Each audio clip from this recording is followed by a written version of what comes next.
I've been waiting for this.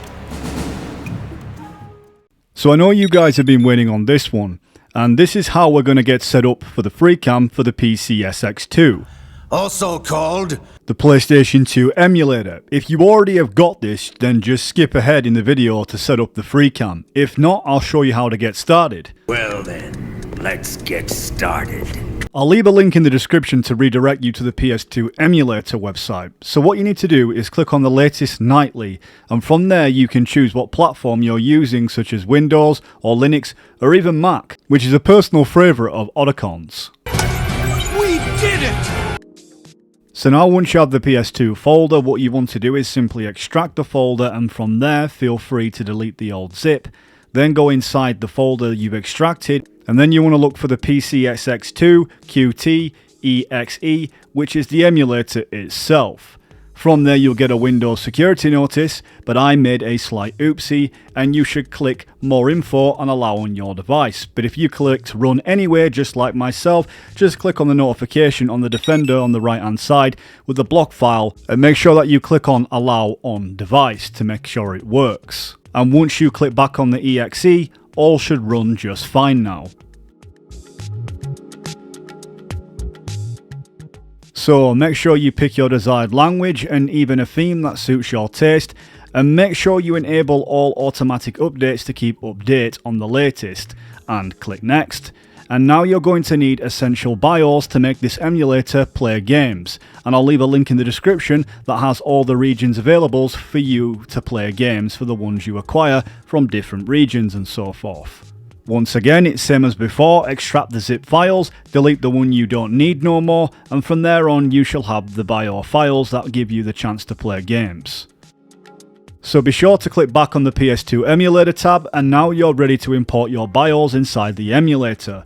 Go to your downloads or wherever you saved your BIOS to your folders, and just simply click on the BIOS and it shall upload onto the emulator. Now I usually leave this part till later, but it's up to you. If you already have some ROMs downloaded, then go ahead and just import them the same way you would do with the BIOS, or just click on next, which leads you to the controller setup, and you can map out your controllers if you've got them plugged in. We can go into further detail into this later on to actually look at the control mapping scheme to actually get them set up properly, but for now just head out to the main interface and we'll get to the next part.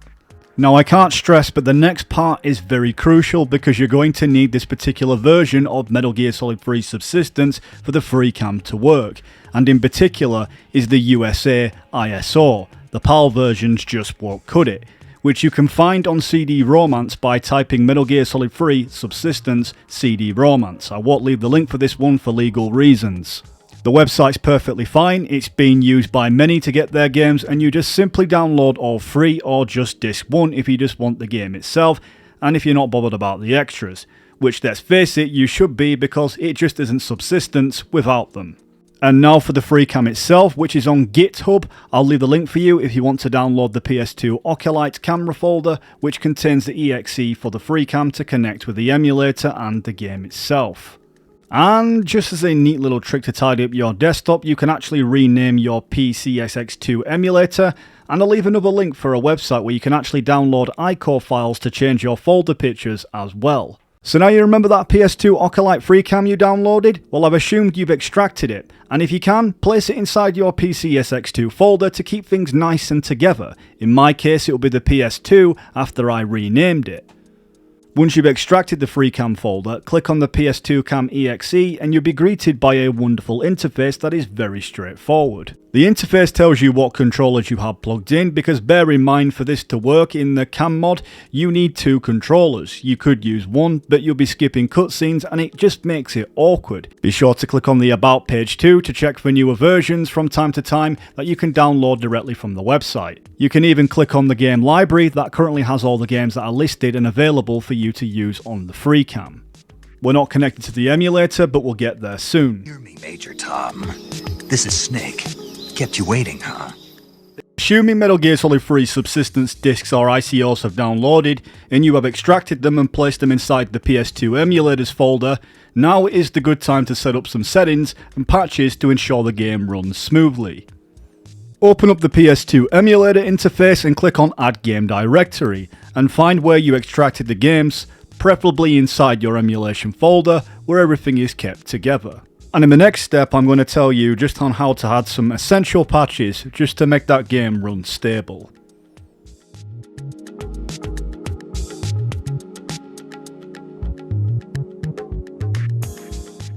Okay, so with the new MGS3 added Disk 1, go back to your emulation folder and inside it create a new folder called Cheats. Inside that Cheats folder, open a text document and rename it as I have. I will leave the patch coding that you can copy and paste inside this text document for you to apply in the emulator, which just gives essential fixes like widescreens and 60 FPS for the game to run smoother.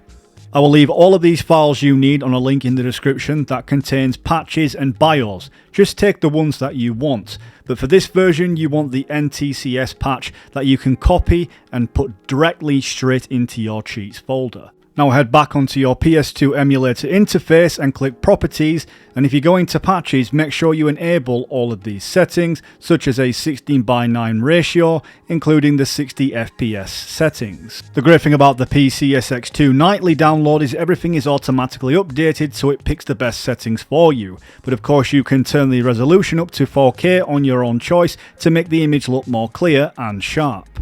Then if you want, you can create yourself some memory cards and name them whatever you want. For example, I'll make one called Save State 2 and click OK once you've created it, and from there you can right click on the memory card itself and you can practically decide what slot you want to place it into and even decide what megabytes in size you actually want the memory card to be. I'd say it's definitely essential to do this to save important data. As for the controllers, it's straightforward enough. Go to Settings, Controllers, and make sure that you have one plugged in. And just simply click Automatic Mapping and you should be good to go. For me, I'm using the PlayStation 4 controller and it works just fine. From the interface, be sure to go to Tool and click on Advanced Settings, click OK and allow it, and right click on MGS3, Properties, find Advanced Settings and turn on Pine Settings, as this is a definite must to make sure the FreeCam will work. I can't stress enough guys, I'll remind you again to turn on the Pine settings as it's absolutely essential for the FreeCam to work. No questions asked, just do it, soldier. And now we come to the exciting part, so boot up the game by double clicking MGS3, press the Windows key and open up the PS2 Oculite cam if you haven't already. Like I have, you should see it here, and you should notice that up at the top is the green writing that is confirmation that the FreeCam is connected with the emulator and the game. Now all you need to do is select your desired controller for the cam and of course your other controller for what you'll be using for the game. Chances are you're going to be starting a fresh game and that's fine, but I'm going to be using the demo theatre as a demonstration. Assuming you both have controllers plugged in, you simply click the X button or the A button if you're using an Xbox pad, and this allows you to now move about with the FreeCam. It really is as straightforward as that, and you can use the analog stick to navigate it around your desired locations.